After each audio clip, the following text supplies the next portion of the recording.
வணக்கம். நான் பதிவிடுகிற பதிவுகள் எல்லாமே எம்ஜிஆர் ஐயா பற்றி நான் தெரிஞ்சுக்கிறதுக்காக படித்த புத்தகத்திலும் சில தகவல் இருந்தும் தான் உங்ககிட்ட எனக்கு பிடிச்சதை உங்ககிட்ட ஷேர் பண்ணிக்கிறேன்.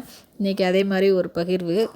1978 நாகப்பட்டினத்தில் நடக்கிற ஒரு திருமண விழாவிற்கு போவதுக்காக சென்னையிலேருந்து மலைக்கோட்டை எக்ஸ்பிரஸில் எம்ஜிஆர் ஐயா கிளம்புறாரு. அதிகாலை 6 மணிக்கு எம்ஜிஆர் ஐயா போன ட்ரெயின் திருச்சி சேருது.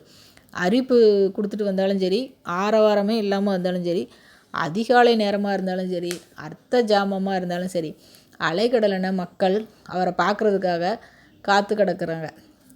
அன்றைக்கும் அப்படி தான். அந்த அதிகாலை பொழுதுலேயும் கடும் குளிரையும் பொருட்படுத்தாமல் எம்ஜிஆர் ஐயா பார்க்குறதுக்காக மக்கள் காத்து கிடக்காங்க. ரயிலை விட்டு இறங்கின எம்ஜிஆர் ஐயாவை திருச்சி மாவட்ட செயலாளர், அப்புறம் அனைத்து தொழிற்சங்க நிர்வாகிகள் எல்லாருமே அவரை பூங்கொத்து கொடுத்து வரவேற்காங்க. இதில் அந்த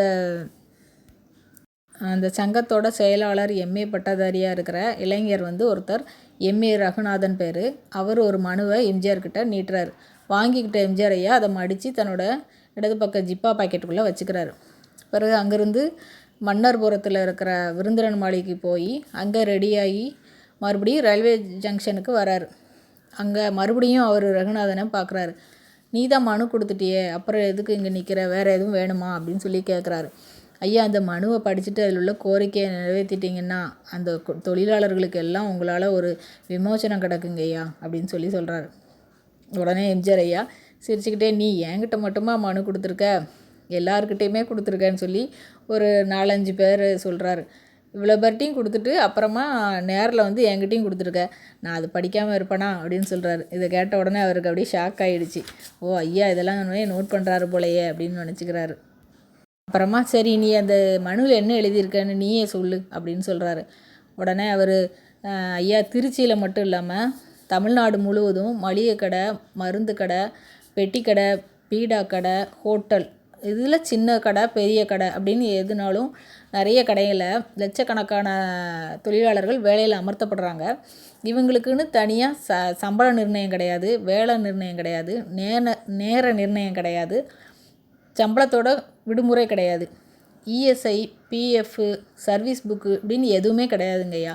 இவங்க இறந்தாலோ, வேலையில் இருந்து விலகி கொண்டாலோ அல்லது விலக்கப்பட்டாலோ வாழ்க்கைக்கும் உத்தரவாதம் கிடையாதுங்கய்யா. அதனால் இவங்க வாழ்வில் ஒரு நல்ல மாற்றம் வர்றதுக்கு நீங்கள் தான் ஒரு புது சட்டத்தை தீட்டி தமிழ்நாட்டுக்கு மட்டும் இல்லாமல் இந்தியாவுக்கே ஒரு எடுத்துக்காட்டாக திகழணுங்க ஐயா அப்படின்னு மனுவில் இருக்கிறதெல்லாம் மடமடன்னு சொல்லி முடிக்கிறார். இதெல்லாம் கேட்டுக்கிட்ட எம்ஜிஆர் ஐயா, சரி நான் பரிசீலனை பண்ணுறேன் அப்படின்னு சொல்லி மட்டும் கிளம்பிடுறாரு.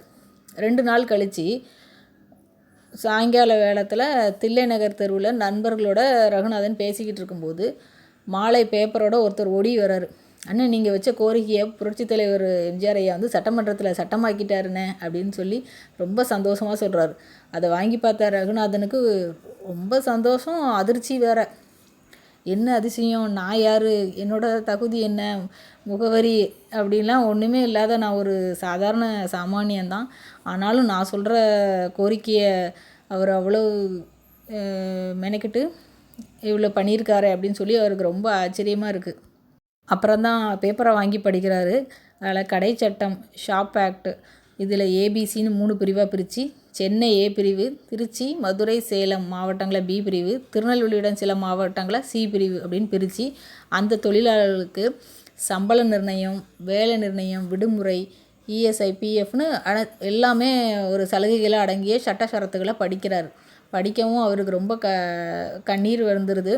நம்ம சொல்கிறதுக்காக ஐயா இவ்வளோ தூரம் பண்ணியிருக்காரு அப்படின்னு நினச்சிக்கிட்டே இருக்கார். அதுக்குள்ளே தொழிலாளர்கள் எல்லாருமே கூட்டமாக மாலைகள்லாம் அணிவித்து தங்களோட மகிழ்ச்சியை தெரிவிக்கிறாங்க. ஆனாலும் இவர் நினைவு ஃபுல்லாக ராமவரம் தோட்டத்தில் இருக்கிற எம்ஜிஆர் ஐயா பற்றி நினச்சிக்கிட்டே மனசார நன்றி சொல்லிவிட்டு அவரை பார்க்குறதுக்கு கிளம்பிக்கிட்டே இருக்கிறாரு.